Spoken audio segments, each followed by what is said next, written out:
to the Kent Lapp Podcast. You have big corporations and people with a high vested interest in the decisions you're going to make as a politician. They pay you a whole bunch of money to do what they want to do. I mean, that's lobbying. It's really dumbed down form. Trump says no because that comes along with part of his drain the swamp. You're not going to get to tell me what to do kind of MO, which I appreciate. What's interesting, though, is then you have all these lobbyists, they have no access to Trump, and then they're trying to pay the people around Trump. So it's like all the people around Trump now they're trying to become lobbyists because they're trying to get an ear with Trump, and they have no other way because he won't sit with these lobbyists. So I do appreciate that about him, which is sort of this no-nonsense way of doing things, and you're not going to be able to buy me off, which I think is very good. I also think you have a very good point on the fact that he's a New Yorker, so he's not a career politician. And he's the only president that looks the same age or maybe even a little bit younger after a 4-year term than he did going in.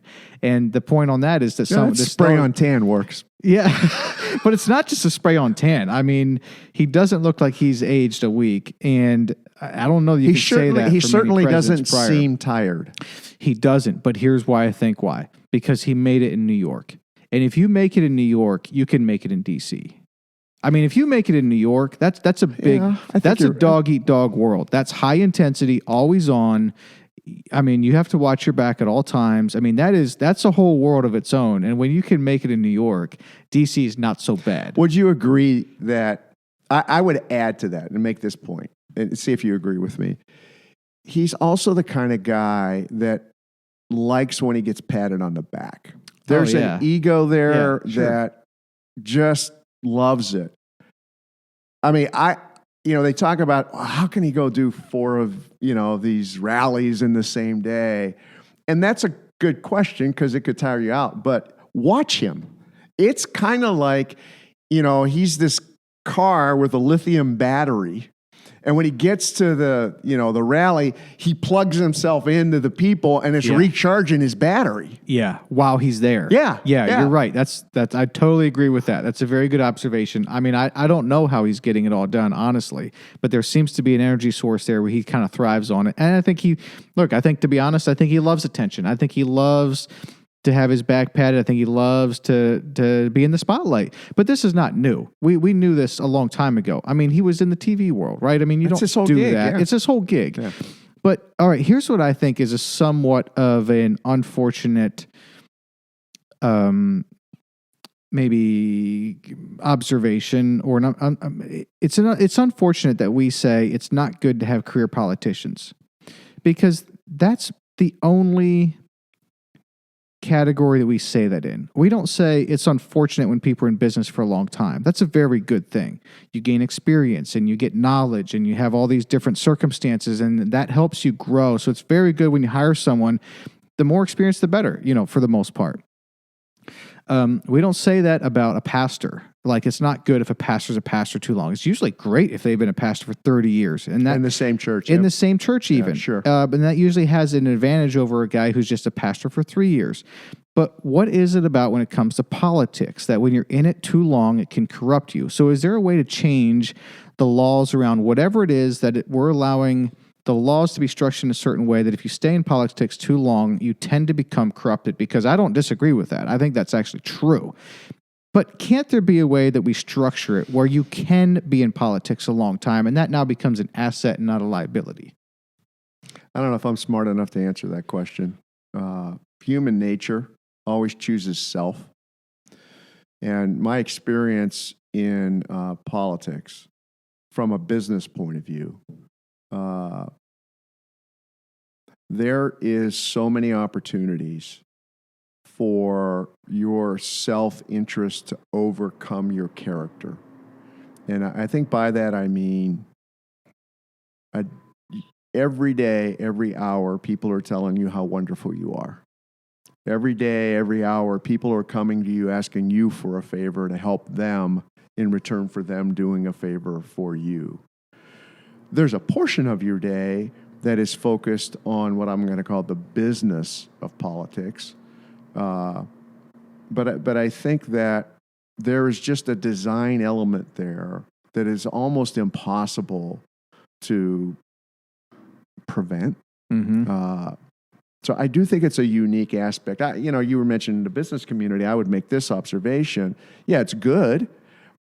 But the reality in the business community is people move from company to company to move their career along. They take an experience from one place and they apply it in a new place and they move on. In a church setting, what we're talking about is the senior pastor or the teaching pastor or the founding pastor. And yet in churches, there's other staff members and they move.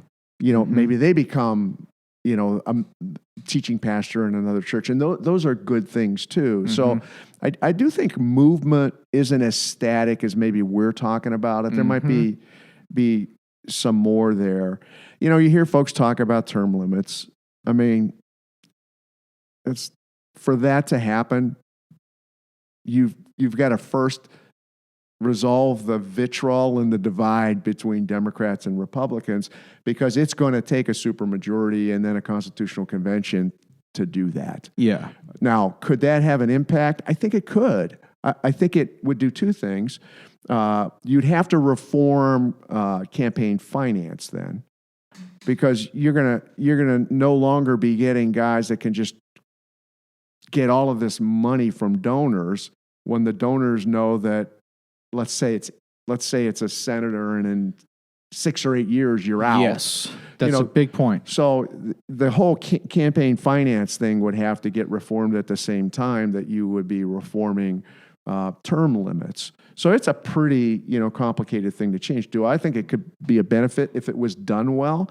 I do. I would spend more time trying to think about that than putting more justices on the Supreme Court. But I just don't see that happening in the current environment we're in. I agree with that. And your thought along with campaign finance and donations, I think kind of touches on where I see issue too with corrupting politicians it comes back to this lobbying thing. I mean, the idea that if you have a bunch of money in this country, you can go spend it and get your way, that seems a little off. Well, here's the bad side of it, of politics. And I'll just use the most current simple example for me. Because of my McDonald's career, I lived in Chicago for 25 years. President Obama was basically a neighborhood activist. Smart guy, he's law degree and taught a little bit in school, but he was a neighborhood activist, in the Chicago city, the city limits.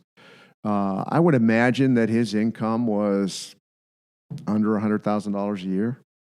Now, his wife was a partner in a law firm, so between the two of them, they did okay. Where else can you go in America and go from making $100,000 a year, right?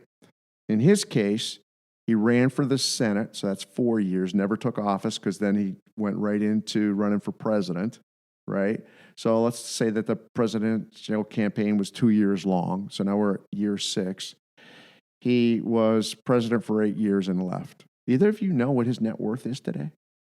I have no idea. It's well over $250 million. That's politics. Now, I'm not picking on him. He did great. I mean, the deals that he's landed since he left, but Clinton did the same thing. Yeah. I mean, these guys that are smart are leveraging that experience to create huge wealth. Well, politics is the only place you can do that. Yeah. In the business world, you got to create a product, Yep. that everybody wants. Yep. You got to come up with an idea. You got to invent something that has a patent associated with it. Yep. And it takes time and money and sweat and tears, and you fail a half a dozen times. Politics is the only place where you can walk in the door and walk out and know you're okay. What's interesting about that is you have Obama making, say, call it $100 or $2,000 a year, gets into the presidency, is now worth $250 million. And somehow lots of people would look at that and just think like that's just like a success story. That's very good. Well, it is. And it is. It is. I agree with that. But my point is that they liked the fact that he wasn't a very wealthy man and had a lot of success in business coming in. Because when you compare that to like W. Bush and, with him being in the oil business and having some means, I mean, I guess his dad was more wealthy than I guess he would have been at the time. But don't you think like there's a perception where if you come up through the activist route, that's somehow perceived or received better now in this country than if you come up through the businessman route. And if you come up on through on the progressive side, I don't think so. I don't think so on the conservative side. I think the conservative side agree with that. Values experience and work. I do agree with that. But what's interesting about you making that statement, I totally agree. But I'm sort of equating now the progressive side with American sentiment because I feel like that's what we hear the most about. That's what's coming. That's what comes through. That's the noise. News. That's the noise of the media. It is. Yeah, it's it not really America. is. It's the noise of the media. Yeah, which I think that is a key. That's a key distinction. So even though what you're saying about Trump is accurate, and I'm not a rabid Trump fan, but I think it would be better for this country to have him for the next 4 years. I can see the argument where he might be better suited to run the country the next 4 years than Biden. I'm just looking at policy. Yeah, I agree. all. I agree with that. How Personality-wise with the guy, I mean, you and I are pretty conservative guys. Yeah. I mean, he gives me pause. Sure. I totally agree. Now, I do agree with that. I also think that I'll say this. A couple of times where I've heard that he said something ridiculous or whatever, and you go to the video and actually watch it. It's not as ridiculous. It's not as ridiculous. Yeah. What is it? This was supposed to be way what worse. you guys do. It's that thing called editing. Exactly. This is like disappointing because right now he seems relatively sane, and I thought I was going to see an insane comment. You know what I mean?